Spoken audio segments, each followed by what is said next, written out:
The body of the Reverend Billy Graham is now in Washington, D.C. The Charlotte native, known as America's pastor, died 1 week ago today at the age of 99. A ceremony will be held this morning in the Capitol Rotunda, where Graham will lie in honor today and tomorrow. President Donald Trump and Vice President Mike Pence will be at the Capitol and will officially receive Graham's casket as it is brought into the Rotunda. And we're joined now by Capitol Tonight anchor Tim Boyum, who is outside the Capitol for the ceremony. Tim, good morning to you. I know you've been out there for quite some time, and I know a lot of people have been lining up for quite some time. So give us a rundown of what we're going to see today. Well, good morning, Rob. It's a beautiful morning here in our nation's capital, and you're right, people have been lining up for hours. You can see the line behind me here. Several hundred people have been lining up as early as 5:30 this morning to pay their respects. We've been talking to them.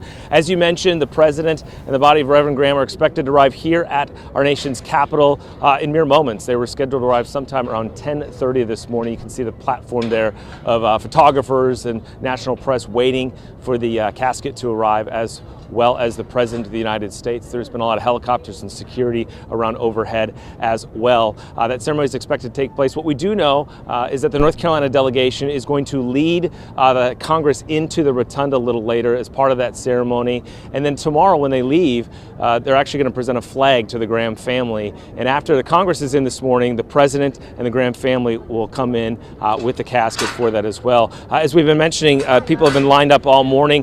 We have one of the first in line this morning. He's been interviewed by a lot of media. Tell us your name and where you're from. I'm Jim Meyer from Niles, Michigan. And you came just for this today, right? I did. Why? Why did you get up and get here at 5:30 this morning and come from Michigan? Billy Graham was so focused on Jesus Christ personally that he led this honorable life that's worthy of note like this. And then his desire to share Jesus Christ with everybody, the gospel of love and peace, again makes it worthy of this. And as a funeral director, I believe and practice honoring every life, and this is kind of the ultimate way of doing so. So I was just drawn to be here. Did you plan to come here right when you heard from the very beginning? I did, yes.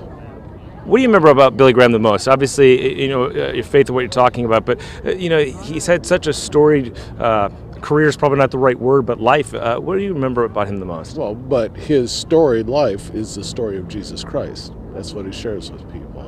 And so that's what I remember. And even small things like his dedication to his wife, and I try to emulate that.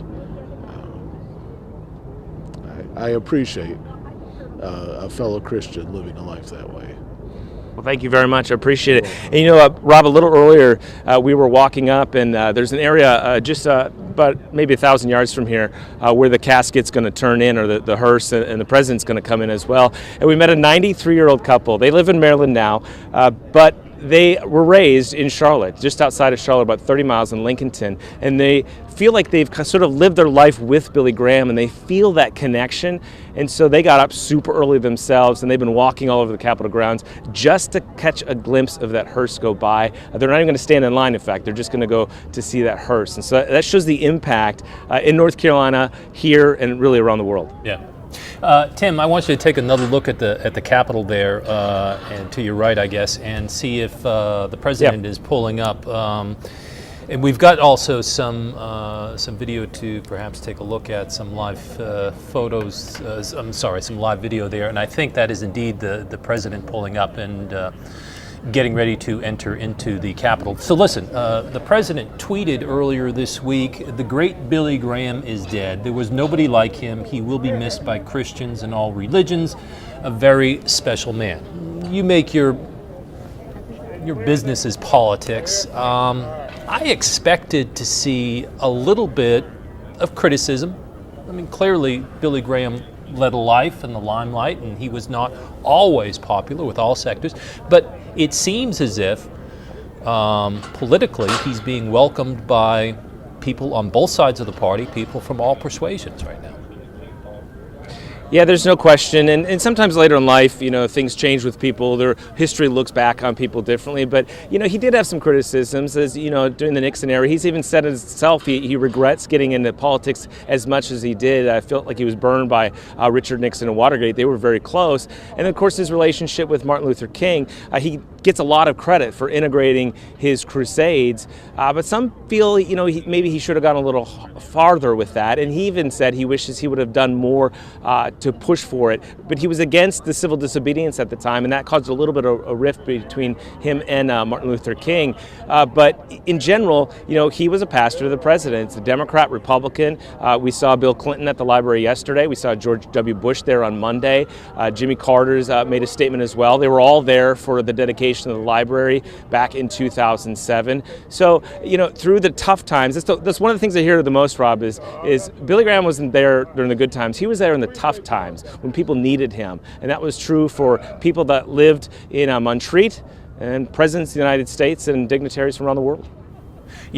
Touching on something you said, the Washington Post had an article that Billy Graham, this is the headline, Billy Graham may have been the last bipartisan evangelical leader. The only criticism that I've been able to find, it is very muted, to be honest with you, is from an organization called Freedom from Religion Foundation, and it had objected to the fact that Billy Graham will be lying in state there, saying, quote unquote, that he had worked to narrow civil rights and place the Bible far above the Constitution. Let's talk a little bit about lying in state there. You've pointed this out in a number of your reports. He is only the fourth civilian that will be lying in state. Is that correct? Yeah. Yeah, Rosa Parks was in 2005, and then there were two Capitol police officers that died back in 1998. They all lied in honor, and then Billy Graham is now the fourth. Incidentally, there is a technical distinction between lying in honor and lying in state. Lying in honor is what that honor is for civilians or for private citizens. Lying in state is typically reserved for the 11 presidents that started way back in the 1800s with Henry Clay, and then of course Abraham Lincoln and so forth, and Supreme Court justices. So the fourth private citizen, that's a lot to be said about Billy Graham. I think one of the terms that you're going to be hearing today with us and through the national press is catafalque, and that is the platform on which his casket, or any casket that goes into the rotunda, is laid upon, and that's basically just rough pine boards that were nailed together in a hurry and then overlain with a black cloth for Abraham Lincoln after he was assassinated in 1865. We're taking a look inside the Capitol Rotunda as people get ready for the casket to arrive. There's Nancy Pelosi, looking at her right now, and again, President Donald Trump and Vice President Mike Pence will be in there. Tim, we're going to check back with you in a little bit. What I want to do now is we're going to keep these photos up there if we can, but I want to check in with Sean Flynn. And Sean has been standing by at the Billy Graham Library, and he's been covering this event from the very, very beginning. The Billy Graham Library. Sean, can you hear me right now? I can, Rob. Okay, Sean. I know that the Billy Graham Library right now is getting ready for the funeral tomorrow. Is that correct? Not tomorrow, Friday. They're getting ready for the funeral Friday. Yeah, absolutely. They've basically shut down the entire library area for any public visitation as of 10 o'clock last night, and they're just spending the next 2 days gearing up for Friday's funeral. Yeah. What sort of work is going on there right now? And I guess we're getting ready. Sean, so you know, we're looking at some video right now of getting ready for the casket to come into the rotunda there. So there we can see. So, Sean, as you said, we're getting ready for the funeral on Friday. What have we seen? What sort of crowds have we seen over the last couple of days there at the Billy Graham Library? Well, Rob, over the past couple of days, upwards of 12,000 people have come through here to the library to pay their final respects to the Reverend Billy Graham. As I mentioned, they did shut it down at 10 o'clock last night, and workers have been pretty much here around the clock gearing up for Friday's funeral service. Now, the funeral service on Friday is scheduled to begin right at noon. It's expected to last about 90 minutes. It's going to be held under this very large tent, a little bit shorter than a football field, just to give you a little bit of dimensions to that. The tent serves on a reminder of how Reverend Graham actually started his entire ministry back in 1949. His ministry launched under the theme of the Canvas Cathedral, a white canvas tent that served as his home for his ministry for 8 weeks in Los Angeles, as he preached to more than 350,000 people. That's really what kickstarted his ministry into high gear. Now, they've actually been planning this funeral for a couple of decades now. Even Reverend Graham himself was instrumental in determining exactly what he wanted at his own funeral, and that includes the white tent right here. He says that Reverend Graham really wanted to reinforce the gospel's message, which of course he's been preaching for the last 60 years. We do know that Mr. Graham's eldest son, Franklin, who has taken over the Billy Graham Evangelistic Association, also Samaritan's Purse, and those organizations, he will bring the funeral message. We also know that Dr. Donald Wilton and Dr. David Bruce will speak at the interment service. Dr. Wilton, of course, was Mr. Graham's pastor and close friend in recent years, and Dr. Bruce served for 23 years as Mr. Graham's executive assistant. You had mentioned former Presidents Bill Clinton and George Bush. I want to listen to, because there are really some touching words here, I want to listen to what George W. Bush had to say about Billy Graham after he was met by his son Franklin Graham there. George W. Bush had stated in times past that Billy Graham saved his life. Turned him from someone who was a little too fond of beer into someone who took his life a little bit more seriously. Let's take a listen. If there's such a thing as a humble shepherd of the Lord, Billy Graham is that person. Well, okay, just if I have something like that. And there were some crowds that were at the Billy Graham Live over the last couple of days. Let's take a look back inside the U.S. Capitol here. We don't want to miss the arrival of that casket. Now there I had mentioned the catafalque. That is it, there on the left. And again, it's just basically some pine boards that were hastily put together in 1865 for the casket of Abraham Lincoln after he was assassinated. Tim, are you still out there? Yep, I'm still here. Can you hear me? So what time will the public actually be let in? The public is, we're being told they're going to start being lit into the Visitor Center about 12:30 this afternoon. The actual time for the public is from 1 until 8 tonight. And then he will remain in the Capitol until tomorrow morning. There's going to be a brief ceremony where they're going to present a U.S. flag to the family of Billy Graham. I think there's expected to be about 30 Graham family members that are going to be part of this ceremony this morning as they walk into that rotunda with the President of the United States. We've been watching sort of the everyone coming in here this morning. We have seen some police motorcycles coming in, but so far still no evidence of the hearse or the President of the United States. I think you mentioned the President might be here. He might have come in on the other side of the Capitol. Yeah, I think that's what we were looking at over there. Yeah, it was interesting just briefly about what you just saw with George W. Bush. He wrote an op-ed in the Washington Post this week about Billy Graham. It was really fascinating to read. He talks about all the way back in 1985 how Billy Graham really changed his life and helped him begin his faith walk and stop with alcohol. And the impact of the presidents is just remarkable. And President Obama back in 2010, he visited Billy Graham in Montreat. Obviously, he was getting up there in age as well, but he remembers that Billy Graham is almost this mythical figure, this larger-than-life person, yet when he met him, he was so humble and he was so kind. And I think that's really what I've got out of this week, talking to people that knew Billy Graham really well. So, Tim, can you see from your vantage point right now, there's a hearse that is pulling up in front of the Capitol. I'm Mark, not sure if you can see that from your... Can you see that from your vantage point? Yeah, we're trying to walk past here real quick to see if we can where we're coming in. Yes, I can see it. It is coming in towards the Capitol. It's starting to move forward towards the steps there as the procession, all the vehicles behind there come in. We're about a walkway away, probably about 500 feet from where this is occurring. And the people in line, you can now see them, starting to turn their heads and really pay attention.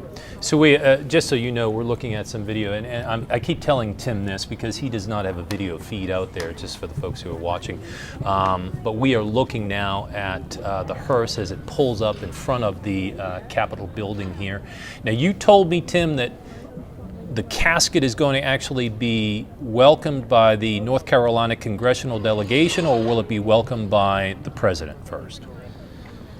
My understanding is that the congressional delegation from North Carolina is going to basically lead Congress into the rotunda, and then the president and the Graham family will lead the casket into the rotunda as well. And you talked about the catapult. What's really interesting is, we've talked about this before, but the casket itself was made by inmates of plywood. I mean, it's just, again, goes back to what Barack Obama said. He's such a larger-than-life figure, but he was a simple, humble man as well, and we're seeing that on display today as well. And I don't know if you can see our shot here, but people are really starting to, try to get any glimpse that they can of this arrival here of the casket at the U.S. Capitol. Well, there are people now getting off of a bus, and I'm assuming these are some of the family members of Billy Graham, and still no sign. And there's of some clapping. Yeah. Yeah, we're seeing people clapping, and everybody's trying to get pictures as well as they watch this happening. How many people are you seeing in line right now, just as a guesstimate? There's, at minimum, several hundred.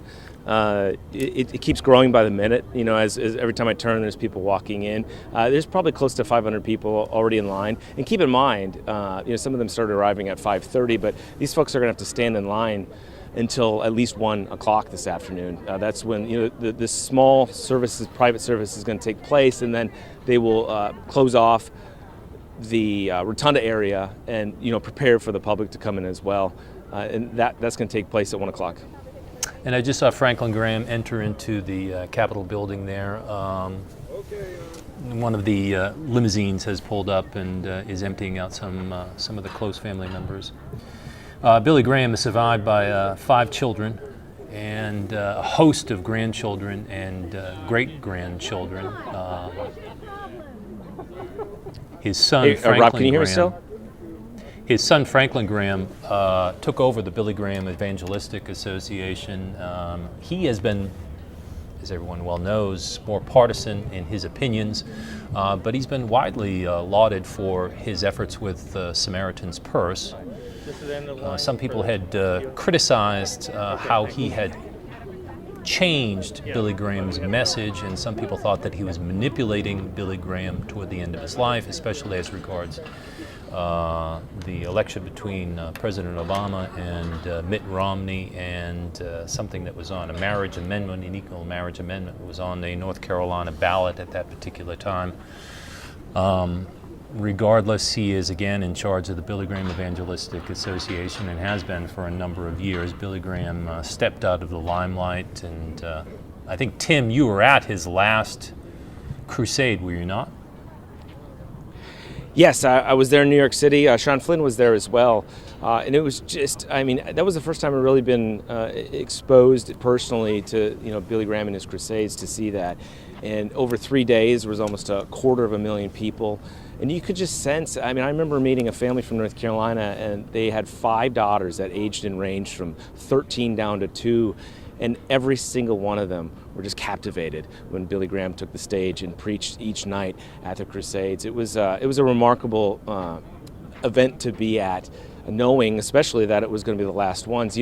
Another fascinating story, Grant Wackery's, he wrote Pastor to the President's, a book about Billy Graham biography, and he talked about sort of that gentle nature as well. He got to meet with him 4 times when he was in his 90s, and the biggest thing he took away from that was not what Billy Graham preached or talked to him about. It was when he went to say goodbye, he was there with his wife, and Billy Graham, who was frail in his 90s, was insistent on standing up and shaking hands and saying goodbye to her. Even though he had a hard time getting up, he was insistent on it. And it just shows that, the Southern gentleman in Billy Graham as well that we saw. Let's see if we can talk to a few more people here. There's just a lot of excitement as they are waiting for this. And I say excitement, this is a funeral service in a lot of ways, but everybody I've been talking to, he lived a great life. He's where he wants to be. And so there's a lot of celebration as well.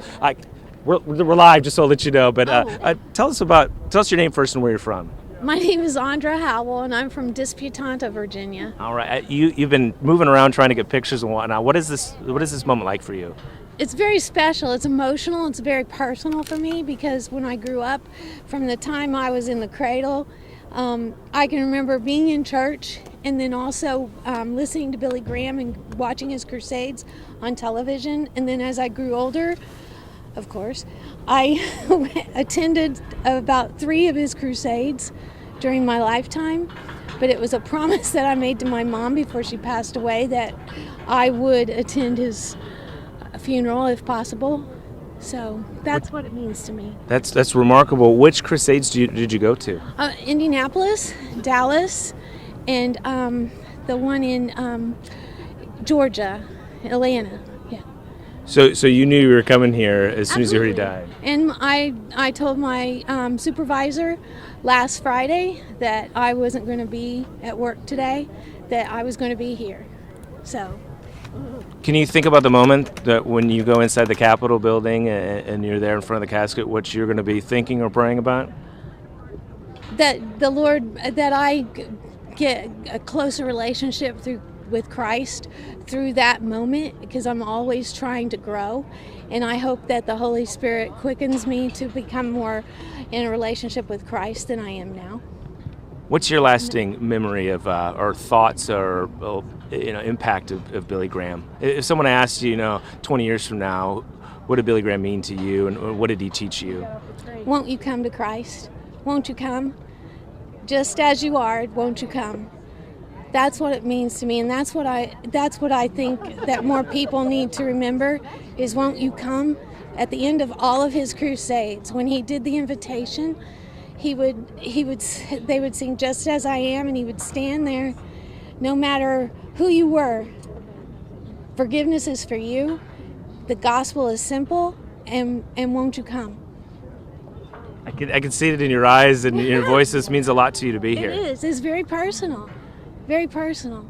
Well, thank you for sharing your story. I appreciate it. Well, thank you for coming and interviewing people today. Absolutely. And what is your name? My name's Tim. We wouldn't be anywhere Tim. else today. Thank you so much. I you. appreciate it. Rob, you can get a sense of how much this means to these people to be here. This isn't about just going to see a famous person and pay the last respects. Billy Graham impacted these people's lives for decades. Now, we're looking at the hearse out in front of the Capitol. Here we're seeing the casket being pulled out. And there at the top of the steps, some faces you may have recognized a little bit earlier. Franklin Graham, who I mentioned earlier. Anne Graham Lotz was up there. She is a well-known preacher in her own right. She is the daughter of Billy Graham. An honor guard moving forward from each of the services.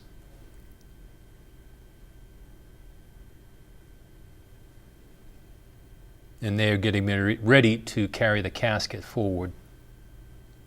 Tim, do you have a good vantage of this? Yeah, we're just down a walkway here, and I just saw the honor guard in that walk by. I can't make out who the individuals are, but I can definitely see the group that's gathered, as you mentioned, Franklin Graham, at the top of the stairs. There's a platform in front of us, so I can't see real well on the ground because the platform is holding the cameras, the view that you're seeing at home right now. But the folks around me here are simply captivated by what's happening here at the U.S. Capitol. I mentioned that we haven't really seen this since the last president to laid in state was Gerald Ford, and I think that was in 2007. Do I have that date right? But are you surprised that Washington is coming together for this figure? Well, if they were going to come together, it would be for Billy Graham. As we talked about earlier, he was a pastor to the presidents. He was not a pastor to the Republican presidents. He wasn't just a pastor to the Democratic presidents. He was a pastor to every president since Harry Truman. And, in talking to those that know him well, he did like sort of befriending, the President of the United States. How would one not, obviously? But he took it very seriously that these folks, of power are often very isolated from the outside world, and trust is sometimes an issue. And they need someone that they can confide in and help work through some of the most serious issues that our world faces, and personal issues for a lot of these presidents as well. So I'm not surprised. The only reason I might be surprised is because so much time has passed since Billy Graham has, been really public. But this line is growing and growing and growing out here as people come to pay their respects for Billy Graham. I guess the question would be whether or not he would actually have wanted this. And I say that without irony. He expressed in his autobiography a regret about getting involved in politics. He thought he got too involved in politics, and he thought that it decreased from his mission, that being spreading the gospel. He was very close with... Yeah, go ahead. Well, I was just going to tell you, Robert Pittenger was telling me yesterday, he's known him for almost 50 years, and he frankly said that he'd be embarrassed by all this attention. Back in the days of the Crusades, those that were around it, and historians tell me that he actually didn't want his name on the Crusades because he didn't want this to be about Billy Graham only. It was about the message that he was trying to preach in North Carolina, in the United States, and around the world. So I do think there's an element that he would be embarrassed. I mean, I do think he would appreciate it, but I don't think there's any question that part of him would be very embarrassed by all the attention that he's getting for old Billy Graham, who grew up on a farm in Charlotte, North Carolina. There again, we're looking at the casket as it walks by the Graham family, and just there you can see Franklin Graham, and just to the right of the photo is Anne Graham Lotz. But it's an amazing gathering right now for probably the most important religious figure in America in the 20th and 21st century. I think that's without question. And Rob, would you not agree? Yeah, there's no question about that, Rob. And what I can tell you now is I'm trying to be a little bit quiet, actually. It's just almost silence right now as people watch the casket go into the U.S. Capitol right now. And this is the first time since I've been up here, it really sort of a somber moment as they see the body of Billy Graham go into the Capitol. But on the other side of that is, he is where he wants to be. And so many people have told me that it is sad that no one will be able to talk to Billy Graham anymore. But so much of this is now a celebration about the life that he led and the lives that he impacted, some 215 million people in more than 180 countries all across the world. And that is why you're seeing all these people here that took time out of their lives. Some probably spent thousands of dollars, like the gentleman we talked to earlier, to get on a plane and come here from Michigan to be first in line to see Billy Graham and pay respects today. So, while it is a sad, somber moment that Billy Graham is gone, there is no question there is a lot of celebration that will go on, and that's frankly has been going on since he passed away a week ago. You raise a very good point, and we're looking at video right now of the President, the First Lady, the Vice President, his wife, as they get ready to welcome the casket into the rotunda there. Once again, we are looking here in the rotunda, waiting for the arrival of Billy Graham. And there you can see Senator Richard Burr, North Carolina Senator, standing next to Senate Minority Leader Mitch McConnell. There will be a ceremony taking place inside the rotunda. Not exactly sure what the ceremony will entail. Tim, do you have details on that? Yeah, Rob, we're expecting a wreath laying, and the president, I'm told, is going to make some very brief remarks. But the ceremony itself, we believe, is only going to last about 10 minutes. But you were mentioning some of the leadership there. Paul Ryan was saying yesterday, and Robert Pittenger was saying when he talked to him about it, that there was no question that Billy Graham was going to lie in honor here at the U.S. Capitol. And so when that resolution got pushed forward, almost from the moment that he passed away, there was no question that this moment was going to happen here today. And it's just, it's hard to put in words to be watching this right now, frankly, and to see the people around me and what this means to them. It caught me off guard a little bit, frankly, because, everybody, I think, wants to pay the respects, but it's just, that woman we interviewed just a while ago, you could see the emotion in her eyes, and it's just... It's neat. I hope the family gets to see some of all of this coverage as well, because, and Franklin Graham has been tweeting a lot about it. He did along the pathway as well on Saturday when he moved his body from Asheville to Charlotte. But very few people in the world could raise that emotion on a day like today as they watch. Okay, Tim, so the ceremony is about to begin. We're going to watch in silence as the casket is laid upon the catafalque. Let's listen in.